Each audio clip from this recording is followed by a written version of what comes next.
صدور Lahore high court bar association اور Lahore bar association کا ممنون ہوں کہ آج ہمیں یہاں پر اکٹھا کیا ہے۔ بنیادی بات یہ ہے کہ آپ کے سامنے ہے کہ ایک 5 رکنی بینچ سپریم کورٹ اس نے ایک بڑا عظیم فیصلہ دیا تھا، جس میں کہا تھا کہ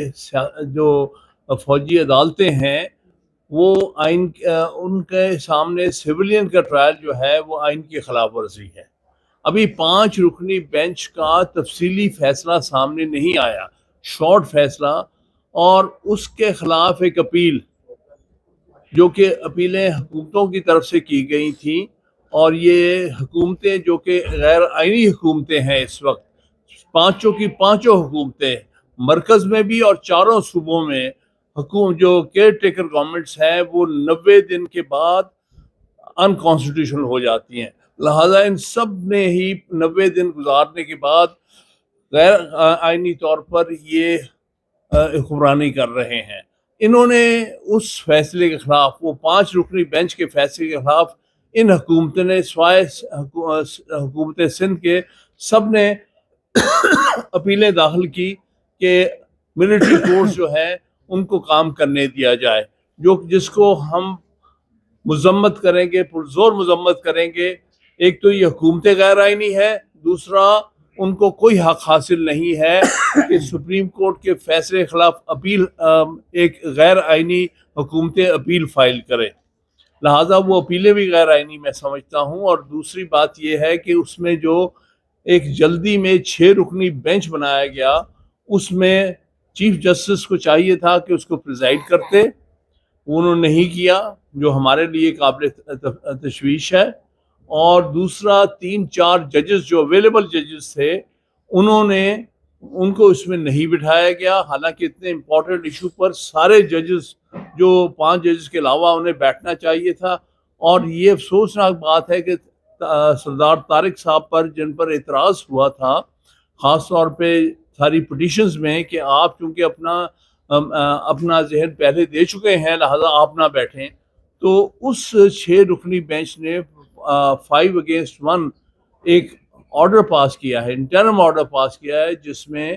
کہ ان ملٹری کورٹس کو اجازت دی گئی ہے کہ وہ کام کر سکتی ہیں، اس میں سیولینز کا ٹرائل ہو سکتا ہے اور پروسیڈ کیا جائے، سوائے اس کے کہ فائنل آرڈر نہ پاس ہو۔ ہم سمجھتے ہیں، ہم وکلا کا ہمیشہ سے یہ واضح موقف رہا ہے کہ سیاسی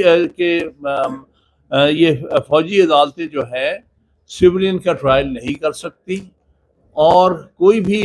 فوجی عدالت جو ہے وہ اگر سیولین کا ٹرائل کرے گی تو وہ غیر آئینی ہوگا۔ اور ہم سمجھتے ہیں 5 رکنی بینچ سپریم کورٹ نے بالکل صحیح فیصلہ کیا، اور اس سے پہلے بھی جتنے فیصلے ہو چکے ہیں، چاہے وہ ڈسٹرکٹ بار ایسوسیشن راولپنڈی والا 2015 کا فیصلہ تھا، یہ اس سے پہلے لیاقت حسین کے کیس کا 1999 کا فیصلہ تھا 9 رکنی بینچ کا، اور یہ 17 رکنی بینچ کا، کہ فوجی عدالتیں جو ہے وہ آئین کے مطابق نہیں ہیں اور نہ ہی یہ سیولینز کا ٹرائل کر سکتی ہیں۔ لہٰذا ساری لائر فریٹرنٹی جو ہے سارے پاکستان میں، وہ بہت ڈسٹربڈ ہے اس بات پر کہ 6 رکنی بینچ نے کس طرح سے اس آرڈر کو اسٹے کر دیا، جو کہ ملک کے لیے ایک بہت اہم آرڈر تھا، اور جس میں کہ لوگوں کے سیولین اور پاکستان بھر میں آئینی حقوق کا تحفظ جو ہے وہ سیولین عدالتوں کو دیا گیا ہے، آئین کے تحت بنائی ہوئی عدالتوں کو دیا گیا ہے، اس میں ملٹری کورٹس کا کوئی ذکر نہیں ہے آئین کے تحت۔ لہٰذا وہ جو اس کو سسپینڈ کیا گیا ہے اس آرڈر کو، اس سے ہم سارے وکلاء کو بہت سخت تشویش ہے، پاکستان بھر کے وکلاء کو تشویش ہے، اور لہٰذا ہم سمجھتے ہیں، ایک تو ہم اس آرڈر کی پرزور مذمت کرتے ہیں، اور دوسری بات یہ ہے کہ اس کے خلاف پراپر لائحہ عمل ہمارے ہائی کورٹ بار ایسوسیشن کے صدر اور لاہور بار کے صدر اس میں لائحہ عمل آپ کے سامنے رکھیں گے۔ اور ہم سمجھتے ہیں کہ جس طرح سے بینچ بھی کانسٹیٹیوٹ کیا گیا ہے وہ بھی آئین اور قانون اور انصاف کے تقاضے کے مطابق نہیں ہے۔ آئندہ سے جب اس کی ہیئرنگ ہو تو ہم یہ توقع کریں گے کہ چیف جسٹس صاحب خود پریزائڈ کریں گے اس بینچ کو، اور بقایا جو ججز سپریم کورٹ کے ہیں ان کو بٹھایا جائے گا تاکہ اس اہم ایشو پر ساری سپریم کورٹ جو ہے اپنا فیصلہ صادر کرے. بہت بہت شکریہ. بسم اللہ الرحمن الرحیم. جیسے کہ